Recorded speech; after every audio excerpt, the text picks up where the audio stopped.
ಎಲ್ರಿಗೂ ನಮಸ್ಕಾರ. ಎಲ್ಲರೂ ಹೇಗಿದ್ದೀರಾ? ನಾನು ಚೆನ್ನಾಗಿದ್ದೀನಿ. ನನಗೆ ಬೆಳಗ್ಗೆ ಫೋಟೋ ಸ್ಟುಡಿಯೋಗೆ ಹೋಗ್ಬೇಕಾಗಿ ಬಂತು. ಸೊ ದಟ್ ಆಲ್ಬಮ್ಗೋಸ್ಕರ ಫೋಟೋಸ್ ಎಲ್ಲ ಸೆಲೆಕ್ಟ್ ಮಾಡಬೇಕಾಗಿತ್ತು.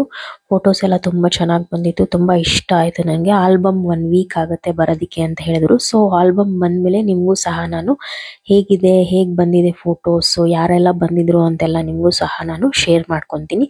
ಅದಾದಮೇಲೆ ಸ್ವಲ್ಪ ಒಡವೆ ಅಂಗಡಿಗೆ ಹೋಗಬೇಕಿತ್ತು. ನಾನು, ನಮ್ಮಮ್ಮ, ನನ್ನ ಮಗ 3 ಜನನು ಹೊರಟ್ವಿ. ಆಚೆಗಡೆ ಬಂದರೆ ಒಂದು ಕಡೆ ಬಿಸಿಲು, ಒಂದು ಕಡೆ ಚಳಿ. ಸೊ ವೆದರ್ ಅಂತೂ ಹೆಂಗಿದೆ ಅಂತಂದರೆ ನಮಗೆ ಜ್ವರನೇ ಬರ್ಸ್ಬಿಟ್ಟಿದೆ. ಲಿಟ್ರಲಿ 1 ವಾರದಿಂದ ನನಗೂ ನನ್ನ ಮಕ್ಳಿಗೂ ಹುಷಾರಿಲ್ದಂಗೆ ಆಗೋಗಿದೆ. ಸೊ ಹಾಗೆ ಹೊರಟ್ವಿ ಮನೆ ಹತ್ರನೇ ಇರೋ ಒಂದು ಗೋಲ್ಡ್ ಜ್ಯುವೆಲರಿ ಶಾಪ್ಗೆ. ಸಿಲ್ವರ್ ರೇಟ್ ಬಂದು 96 ರುಪೀಸ್ ಏನೋ ಆಗಿದೆ per gram. And gold rate ಅಂತೂ ಮಾತಾಡ್ಸೋದೇ ಬೇಡ. ಆಲ್ಮೋಸ್ಟ್ 8000 ಅದ್ವರೆಗೂ ಬಂದ್ಬಿಟ್ಟಿದೆ. ಏನು ತೊಗೊಳೋದು ಏನು ಬಿಡೋದು ಅಂತಲೇ ಗೊತ್ತಾಗಲ್ಲ. ಸೊ ನನ್ನ ಮಗನಿಗೆ ಕೈ ಕಡ್ಗ ತೊಗೊಳ್ಳೋಣ ಅಂತ ಹೋಗಿದ್ವಿ. ಆ್ಯಂಡ್ ತಗೊಂಡು ಮನೆಗೆ ಬಂದ್ವಿ. ಯಾಕೆ ಅಂತಂದರೆ ಒಂದು ಕಡ್ಗ ಇತ್ತು, ಅವನಿಗೆ ಒಂದು ಪೇರ್ ಇತ್ತು, ಅದನ್ನು ಕಳ್ದಾಕೊಂಬಿಟ್ಟಿದ್ದ. ಎಲ್ಲೋಯ್ತು ಅಂತಲೇ ಗೊತ್ತಿಲ್ಲ. ಈ ಬೆಲೆಯಲ್ಲಿ ಈ ಥರ ಎಲ್ಲ ಮಕ್ಕಳು ಮಾಡಿದ್ರೆ ಸಿಕ್ಕಾಪಟ್ಟೆ ಬೇಜಾರಾಗೋಗುತ್ತೆ. ಏನಪ್ಪ ಈ ರೇಟ್ಸಲ್ಲಿ ನಾವು ತಗೊಳ್ಳೋದು ಚಿನ್ನ ಬೆಳ್ಳಿ ಅಂತ ಅನ್ನಿಸ್ಬಿಡುತ್ತೆ ನಿಜವಾಗ್ಲೂ. ನೋಡಿ, ಅವನು ಆಟ ಆಡ್ಕೊಂಡಿದ್ದ ಆರಾಮಾಗಿ. ಸೊ ಎವ್ರಿವನ್, ಹೇಗಿದ್ದೀರಾ? ಎಲ್ರಿಗೂ ನಮಸ್ಕಾರ. ಎಲ್ಲರೂ ಹೇಗಿದ್ದೀರಾ? ನಾನು ಚೆನ್ನಾಗಿದ್ದೀನಿ. ನನ್ನ ಮಗನಿಗೆ ಕೈ ಕಡ್ಗ ಹಾಕಿದ್ವಲ್ಲ ಬೆಳ್ಳಿದು, ಅದೆಲ್ಲ ಬೀಳಿಸ್ಕೊಂಬಿಟ್ಟಿದ್ದ ಒಂದು. ಸೊ ಇವಾಗ ನಮ್ಮ ಅಮ್ಮಂಗೆ ಯಾಕೋ ಸಮಾಧಾನ ಇಲ್ಲ. ನಾನು ಇವಾಗ ಹೆಂಗಿದ್ರು ಹಸ್ಬೆಂಡ್ ಮನೆಗೆ ಹೋಗ್ತಿದ್ನಲ್ಲ, ಒಂದು ಕೈದು ಇಲ್ಲ, ನಮ್ಮ ಅಮ್ಮಂಗೆ ಸಮಾಧಾನ ಆಗ್ತಾಯಿಲ್ಲ. ಸರಿ ನಡಿ, ಒಂದು ಹೊಸದೇ ಕೊಡಿಸ್ತೀನಿ ಅಂತ ಅಂದ್ಬಿಟ್ಟು ಪಾಪ ಕೊಡಿಸಿದ್ರು. ನಮ್ಮಮ್ಮ ಅದೇನೋ ಒಂಥರ, ನಮ್ಮಪ್ಪ ಮತ್ತು ನಮ್ಮಮ್ಮ ಒಂಥರ ದೇವ್ರಿದ್ದಂಗೆ. ಅವರು ಏನಕ್ಕೂ ಕಮ್ಮಿ ಮಾಡಲ್ಲ ನಮಗೆ. ನಿಜಕ್ಕೂ ಗ್ರೇಟ್ ನಾವು. ನಿಜಕ್ಕೂ ನನ್ನ ಮಕ್ಳಿಗೂ ಹಂಗೆ ನೋಡ್ಕೊತಾರೆ. ಸೊ ಇವಾಗ ಕೊಡಿಸ್ಕೊಂಡು ಮತ್ತು ಮನೆಗೆ ಹೋಗ್ತಾ ಇದ್ದೀನಿ. ಇಲ್ಲಿಂದ ನಾನು ಹಸ್ಬೆಂಡ್ ಮನೆಗೆ ಹೋಗ್ತೀನಿ. ಸ್ವಲ್ಪ ಕೆಲಸಗಳು ಇತ್ತು ನನಗೆ. ಸೊ ಹಾಗಾಗಿ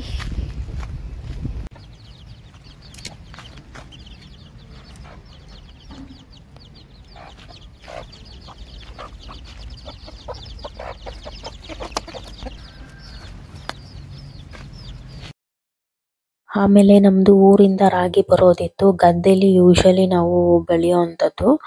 ಸೊ ನನ್ನ ಹಸ್ಬೆಂಡ್ ಇದ್ದಾಗ ಹೋಗಿ ತೊಗೊಂಡು ಬಂದಿದ್ದು ನಾವು ಊರಿಗೆ ಹೋಗ್ಬಿಟ್ಟು. ಆವಾಗ ನನ್ನ ಮಗ ನನ್ನ ಹೊಟ್ಟೆಲಿದ್ದ 1 ತಿಂಗಳು ಪ್ರೆಗ್ನೆಂಟ್ ನಾನು. ಅವಾಗ ನಮ್ಗೆ ಗೊತ್ತೇ ಇರಲಿಲ್ಲ ನಾನು ಪ್ರೆಗ್ನೆಂಟ್ ಅಂತ. ಸೊ ಅವಾಗ ನಾವು ರಾಗಿ ತಂದಿದ್ದು. ಆಲ್ಮೋಸ್ಟ್ ಒಂದು 2 ಇಯರ್ಸ್ ಆಯ್ತೇನೋ. ಅವರಿದ್ದಾಗೆ ಲಾಸ್ಟ್. ನಮ್ಮ ಅಪ್ಪಂಗೂ ಬೇಜಾರು ಹೋಗೋಕ್ಕೆ ತೊಗೊಂಡು ಬರೋಕ್ಕೆ ಅಂದ್ಕೊಂಡು ಸುಮ್ಮನೆ ಬಿಟ್ಬಿಟ್ಟಿದ್ವಿ. ಅದಾದಮೇಲೆ ಫೋನ್ ಕಾಲ್ಸ್ ಬರ್ತಾನೆ ಇತ್ತು, ಬಂದು ತೊಗೊಂಡೋಗಿ ಅಂತ ಹೇಳ್ಬಿಟ್ಟು. ಸೊ ಒಬ್ರಿಗೆ ಹೇಳಿದ್ವಿ, ಅವ್ರು ತೊಗೊಂಬಂದು ಕೊಟ್ಟರು ಮನೆಗೇನೆ. ಒಂದು 4-5 ಮೂಟೆ ಅಷ್ಟಿತ್ತು. ನಾವು ಅವಾಗಿಂದನೂ ಆಲ್ಮೋಸ್ಟ್ ಹುಟ್ಟಿದಾಗಿಂದನೂ ನಮಗೆ ರಾಗಿ ಮುದ್ದೆ ನಮ್ಮ ಗದ್ದೆಯಲ್ಲಿ ಬೆಳೆದು ತಿನ್ನೋ ಅಂಥ ರೂಢಿ ನಮಗೆ. ಊರಿನ ರಾಗಿನೇ ನಾವು ಮಾಡೋ ಅಂಥದ್ದು. ಆಚೆ ಈಚೆ ಎಲ್ಲೂ ತೊಗೊಂಡು ಅಭ್ಯಾಸ ಇಲ್ಲ ನಮಗೆ. ಯಾಕಂದರೆ ನಮ್ಮದೇ ಆಗಿರೋದ್ರಿಂದ ಅದು ಒಂಥರ ಟೇಸ್ಟು ಚೆನ್ನಾಗಿರುತ್ತೆ. ಊರಿನ ರಾಗಿ ಅದು ಗಂಬಳನೇ ಬೇರೆ, ಕಲರ್ ಟೇಸ್ಟ್ ಎಲ್ಲ ಡಿಫ್ರೆಂಟ್ ಆಗಿರುತ್ತೆ. ಸೊ ಹಾಗೇನೆ ಎಲ್ಲನೂ ಸಹ ಇಳಿಸ್ತಾಯಿದ್ರು. ನೋಡಿ, ನಮ್ಗೆ ಈ ಥರ ಸ್ಟಾಕ್ ಇದ್ರೇ ನಮಗೆ ಸಮಾಧಾನ. ಊರಿನ ರಾಗಿ, ಊರಿನ ಅಕ್ಕಿ ಅಂತ ಸ್ಟಾಕ್ ಇಟ್ಕೊಬೇಕು. ಯಾಕಂದರೆ ನಮ್ಮ ಮನೆಗೆ ಯೂಶ್ವಲಿ 1 ಟೈಮ್ 2 ಟೈಮ್ಸ್ ಅಂತೂ ಮುದ್ದೆ ತಿಂತೀವಿ ನಾವು. ಸೊ ಹಾಗಾಗಿ ಹೆಂಗಿದ್ರು ನಾನು ಹಾಗೇನೆ ಹಸ್ಬೆಂಡ್ ಮನೆಗೆ ಹೊರಟಿದ್ನಲ್ಲ, ಸೊ ಹಾಗೆ ಅಲ್ಲಿಗೂ ಸಹ ರಾಗಿ ತೊಗೊಂಡೋಗೋಣ ಅಂತ ಹೇಳಿ ಎಲ್ಲನೂ ಪ್ಯಾಕ್ ಮಾಡಿ ಕೊಡ್ತಾಯಿದ್ರು. ನನ್ನ ಮಗಳಂತೂ ಸಿಕ್ಕಾಪಟ್ಟೆ ತೀಟೆ ಮಾಡ್ತಾಯಿದ್ಲು. ಆ್ಯಂಡ್ ಅವಳಿಗೆ ಎಕ್ಸೈಟ್ಮೆಂಟು, ದಿಯಾ ಮನೆಗೆ ಹೋಗೋಣ ಅಂತ ಹೇಳ್ಬಿಟ್ಟು. ಸೊ ಹಾಗೆ ಎಲ್ಲನೂ ನಮ್ಮಪ್ಪ ಪ್ಯಾಕ್ ಮಾಡಿ ಕೊಡ್ತಾಯಿದ್ರು. ಕೆಂಪು ರಾಗಿ ಥರ ಚೆನ್ನಾಗಿರುತ್ತೆ. ಬಟ್ ಧೂಳಂತೂ ಇದ್ದೇ ಇರುತ್ತೆ. ಎಲ್ಲ ರಾಗಿಲೂ ಧೂಳು ಇದ್ದೇ ಇರುತ್ತೆ. ನಾವು ಅದನ್ನು ನೀಟಾಗಿ ತೊಳೆದು ಒಣಗಾಕಿ ಆಮೇಲೆ ಬೀಸೋಕ್ಕೆ ಕೊಟ್ಟರೆ ಚೆನ್ನಾಗಾಗುತ್ತೆ. ನೋಡಿ, ಇಷ್ಟೆಲ್ಲ ಪ್ಯಾಕ್ ಮಾಡ್ಕೊಂಡಿದ್ದೆ ನಾನು. ಸೊ ನನ್ನ ಮಗುಂಗೆ ವ್ಯಾಕ್ಸಿನೇಷನ್ನು ಸಹ ಹಾಗೆ ಹಾಕಿಸ್ಬೇಕಿತ್ತು. ಹಾಗೆ ನೋಡಿ, ನನ್ನ ಮಗ ಆಲ್ರೆಡಿ ರೆಡಿ ಆಗ್ಬಿಟ್ಟು ಹೆಂಗೆ ನಿಂತಿದ್ದಾನೆ. ಕ್ಯಾಬಿಗೆ ಬುಕ್ ಮಾಡಿದ್ದೆ. ಸೊ ಹೊರಟ್ವಿ. ತುಂಬಾ ಕೆಲಸಗಳು ಪೆಂಡಿಂಗ್ ಇತ್ತು. ನನಗೆ ವ್ಯಾಕ್ಸಿನೇಷನ್ ಹಾಕಿಸ್ಬೇಕಿತ್ತು. ವ್ಯಾಕ್ಸಿನೇಷನ್ ಬಗ್ಗೆ ನಾನು ಹೇಳೋದಾದರೆ, ಯಾರೂ ಸಹ ವ್ಯಾಕ್ಸಿನೇಷನ್ನ ಮಗು ಹಾಕ್ಸೋವಂಥದ್ದು ಮಿಸ್ ಮಾಡೋಕ್ಕೆ ಹೋಗಬೇಡಿ ಯಾವುದೇ ಕಾರಣಕ್ಕೂ. ಆ ಟೈಮಿಗೆ ಏನೇನು ಹಾಕಿಸ್ಬೇಕೋ ಅದನ್ನು ಹಾಕ್ಸಿದ್ರೇ ಬೆಟರು. ಸ್ಕಿಪ್ ಮಾಡೋದಕ್ಕೆ ಹೋಗಬೇಡಿ. ಅಯ್ಯೋ ಈ ತಿಂಗಳಾಗಿಲ್ಲ ಮುಂದಿನ ತಿಂಗಳು ಅಂತೆಲ್ಲ ಸ್ಕಿಪ್ ಮಾಡೋದಕ್ಕೆ ಹೋಗಬೇಡಿ ಖಂಡಿತ. ಆ್ಯಂಡ್ ನೋಡಿ ಮನೆಗೆ ಬಂದೆ, ಸಿಕ್ಕಾಪಟ್ಟೆ ಬೇಜಾರಾಗೋಯ್ತು ನನಗೆ ನಿಜವಾಗ್ಲೂ. ಮನೆ ಬೇಕೋ ಅನಿಸುತ್ತೆ ಬಂದರೆ. ಈ ಕೆಲಸಗಳೆಲ್ಲ ನಾನು ಅವ್ರಿದ್ದಾಗ ಮಾಡ್ತಿದ್ದೆ, ಬಟ್ ನಾನು ಎಷ್ಟೇ ಹೆಂಗೇನೆ ಬೆಡ್ ಸ್ಪ್ರೆಡ್ಡು ದಿಮ್ ಕವರೆಲ್ಲ ಹಾಕಿದ್ರು ಅವ್ರು ಒಪ್ತಾ ಇರಲಿಲ್ಲ. ನಾನೇ ಹಾಕ್ತೀನಿ ಅಂದ್ಬಿಟ್ಟು ಅವರೇ ಎಲ್ಲನೂ ತಿರ್ಗಾ ಫಸ್ಟಿಂದ ಹಾಕಿ ಎಲ್ಲ ನೀಟ್ ಮಾಡಿ ಇದು ಮಾಡೋರು. ನಾನೇನಾದರೂ ಕಾಟನ್ದು ಬೆಡ್ ಸ್ಪ್ರೆಡ್ ಹಾಕಿಲ್ಲ ಅಂತಂದರೆ ಅದನ್ನು ತಿರ್ಗಾ ವಾಪಸ್ ಕಳಿಸಿ ಈ ಥರ ಎಲ್ಲ ಮಾಡ್ತಾಯಿದ್ರು. ನನಗೆ ಅದು ತುಂಬಾ ನೆನಪಾಗೋಯ್ತು ನನಗೆ. ಅದೇ ಒಂದು ಬೇಜಾರಲ್ಲಿ ಹಾಗೇನೇ ಕೂತಿದ್ದೆ ಸುಮ್ಮನೆ. ಇನ್ನೂ ಬೇಜಾರಲ್ಲೇ ಇದೆ ನನಗದು. ಅದು ಆಗ್ತಿಲ್ಲ ಡೈಜೆಸ್ಟ್ ಮಾಡ್ಕೊಳ್ಳೋದಕ್ಕೆ ನಂಗೆ ಇನ್ನೂ ಅದನ್ನು. ಸೊ ಮಗನ ವ್ಯಾಕ್ಸಿನೇಷನ್ ಬೇರೆ ಹಾಕ್ಸ್ಬೇಕಿತ್ತಲ್ವ, ಹಿಂಗೆ ಮನೆ ಹತ್ರನೇ ಹಾಸ್ಪಿಟಲ್ ಇದ್ದಿತ್ತು. ಸೊ 30ನೇ ತಾರೀಕು ಹೇಳಿದಿತ್ತು. ಮಗನಿಗೆ ಹುಷಾರಿಲ್ಲದೆ ಇರೋ ಕಾರಣದಿಂದ, ಹುಷಾರಿಲ್ಲದೆ ಇದ್ದಾಗ ನಾವು ವ್ಯಾಕ್ಸಿನೇಷನ್ ಹಾಕಿಸ್ಬಾರ್ದಂತೆ. ನೆಗಡಿ ಕೆಮ್ಮು ಜ್ವರ ಆ ಥರ ಎಲ್ಲ ಬಂದರೆ ಹಾಕಿಸ್ಬಾರ್ದು.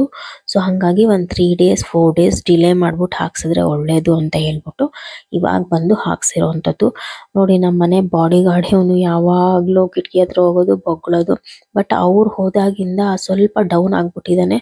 ಮುಂಚೆ ತುಂಬ ಆರ್ಭಟ ಇರ್ತಾಯಿತ್ತು, ಇವಾಗ ಏನಂತ ಆರ್ಭಟ ಏನೂ ಇಲ್ಲ. ಟುಸ್ ಪಟಾಕಿ ಆಗಿಬಿಟ್ಟಿದ್ದಾನೆ ನಮ್ಮ ಚೋಟು ಅಂತೂ. ಯಾರಾನ ಮನೆ ಗೇಟ್ ಬಾಗಿಲು ತೆಗೆದ್ರೆ ಸಾಕು ಅಷ್ಟು ಬೊಗಳೋನು. ಬಟ್ ಈಗಲೂ ಅಷ್ಟೇ ಅಗ್ರೆಸಿವ್ ಇದ್ದಾನೆ, ಬಟ್ ಅವರಿದ್ದಷ್ಟು ಬರಲ್ಲ. ನೋಡಿ ಯಾವ್ಯಾವ ವ್ಯಾಕ್ಸಿನೇಷನ್ ಯಾವ್ಯಾವ ಟೈಮಲ್ಲಿ ಹಾಕ್ಸಿರೋದು ಅಂತೆಲ್ಲ ಪ್ರತಿಯೊಂದು ಡೀಟೇಲ್ಸು ಆ ಒಂದು ಪ್ರೈವೇಟ್ ಹಾಸ್ಪಿಟಲ್ ಕಾರ್ಡಲ್ಲಿ ಕೊಟ್ಟಿರ್ತಾರೆ. ಕೆಲವರು ಗೌರ್ಮೆಂಟ್ ಹಾಸ್ಪಿಟಲ್ ಹಾಕಿಸ್ತಾರೆ, ಕೆಲವೊಬ್ರು ಪ್ರೈವೇಟಲ್ಲಿ. ಸೊ ನಾನಿಬ್ಬರು ಮಕ್ಳಿಗೂ ನಾನು ಪ್ರೈವೇಟ್ ಹಾಸ್ಪಿಟಲಲ್ಲೇ ಹಾಕ್ಸಿದ್ದೀನಿ. ನನಗೆ ಕಂಫರ್ಟಬಲ್ ಇಲ್ಲೇ ಅಂತ ಅನ್ನಿಸ್ತು. ಸೊ ಹಾಗಾಗಿ ಪ್ರತಿಯೊಂದು ಡೇಟು ಪ್ರತಿಯೊಂದೂ ಯಾವಾಗ ಹಾಕ್ಸಿದ್ದು ಮತ್ತು ಏನೇನು ವ್ಯಾಕ್ಸಿನೇಷನ್ ಅದು ಕವರ್ ಮೇಲೆ ಇದ್ದಿದ್ದಂತಹ ಪಿಕ್ಸು ಮತ್ತು ಎಲ್ಲನೂ ಸಹ ಅಲ್ಲಿ ಪೇಸ್ಟ್ ಮಾಡಿರ್ತಾರೆ. ಸೊ ದಟ್ ನಮಗೆ ಯಾವುದು ಏನು ಮತ್ತು ಎಷ್ಟು ಪ್ರೈಸಿಂದು ಅದರಿಂದ ಏನೇನು ಲಾಭಗಳು ಪ್ರತಿಯೊಂದು ನಮಗೆ ಎಕ್ಸ್ಪ್ಲೇನ್ ಮಾಡಿನೇ ಡಾಕ್ಟರು ನಮಗೆ ಹೇಳಿ ಹಾಕುವಂಥದ್ದು. ಮತ್ತು ಮೆಡಿಸನ್ಸ್ ಯಾವ್ದ್ಯಾವ್ದು ಹಾಕಬೇಕು ಏನು ಎತ್ತ ಪ್ರತಿಯೊಂದು ಚಾರ್ಟ್ಸು, ಬಾಯ್ ಗರ್ಲ್ಸ್ ಹೈಟ್ ವೇಟ್ ಪ್ರತಿಯೊಂದು ಈ ಚಾರ್ಟಲ್ಲಿ ಅವೈಲಬಲ್ ಇರುತ್ತೆ ನಮಗೆ. ಸೊ ಇನ್ನೂ ಜಾಸ್ತಿ ಇನ್ಫಾರ್ಮೇಷನ್ ಬೇಕು ಅಂತಂದರೆ ವ್ಯಾಕ್ಸಿನೇಷನ್ ಬಗ್ಗೆ ನಾನು ಹಳೆ ವಿಡಿಯೋದಲ್ಲೂ ಹೇಳಿದ್ದೀನಿ. ಬಟ್ ಇನ್ನೂ ಜಾಸ್ತಿ ಏನಾದ್ರು ಇನ್ಫಾರ್ಮೇಷನ್ ಬೇಕು ಅಂತಂದರೆ ಖಂಡಿತ ನನಗೆ ಕಮೆಂಟ್ ಮಾಡಿ. ಬಟ್ ವ್ಯಾಕ್ಸಿನೇಷನ್ ಅಂತೂ ಯಾವುದೇ ಕಾರಣಕ್ಕೂ ಯಾರು ಮಿಸ್ ಮಾಡೋದಕ್ಕಂತೂ ಹೋಗಲೇಬೇಡಿ. 1 2 days 3 days okay, but max to Max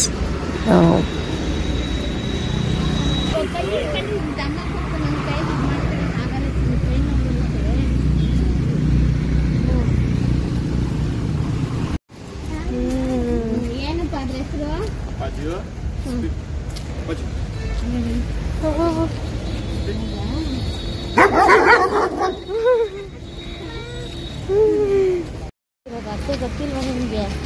ಎಷ್ಟೆಲ್ಲ ಬಂದೋಗವ್ರೆ, ಸುಮ್ಮನಾಗೋಯ್ತೈತೆ. ಸುಮ್ಮನಾಗ್ಬಿಡುತ್ತೆ, ಅರ್ಧೆ ಅಂದ್ರೆ ನೀಟಾಗಿ ಗೊತ್ತಾಗ್ಬಿಡುತ್ತೆ. ಹೌದಾ?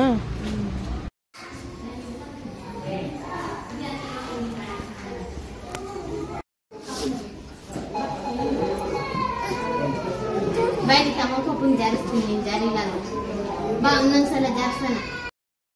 ಸೊ ಫೈನಲಿ ಹಾಸ್ಪಿಟಲಿಗೆ ಬಂದ್ವಿ, ಲಿಸ್ಟೆಲ್ಲ ಬರ್ಸಿದ್ವಿ. ಆ್ಯಂಡ್ ಯೂಶಲಿ ಏನು ಅಂದರೆ ಬೆಳಗ್ಗೆ ವ್ಯಾಕ್ಸಿನೇಷನ್ ಹಾಕ್ಸಿದ್ರೆ ಬೆಟರು. ಮಕ್ಕಳಿಗೆ ಜ್ವರ ಬರೋದು ಪೇನ್ ಎಲ್ಲ ಆಗೋದು ಬೆಳಗ್ಗೆ ಹಾಕ್ಸಿದ್ರೆ ಸ್ವಲ್ಪ ಡೌನ್ ಆಗುತ್ತೆ ರಾತ್ರಿ ಮಲ್ಕೊಳ್ಳೋ ಟೈಮ್ಗೆ. ನಾನು ಈ ಸಲಿನೇ ಸಂಜೆ ಹಾಕ್ಸಿರೋ ಅಂಥದ್ದು. ಬಟ್ ಬೆಳಗ್ಗೆ ಬೆಟರ್ ಹಾಕ್ಸಿದ್ರೆ. ಈ ಇಂಜೆಕ್ಷನಲ್ಲಿ ನಾನು ಕೇಳಿದೆ ಜ್ವರ ಗಿರ ಏನಾದರೂ ಬರುತ್ತಾ ಅಂತ. ಬರಲ್ಲ ಅಂತ ಹೇಳಿದ್ರು.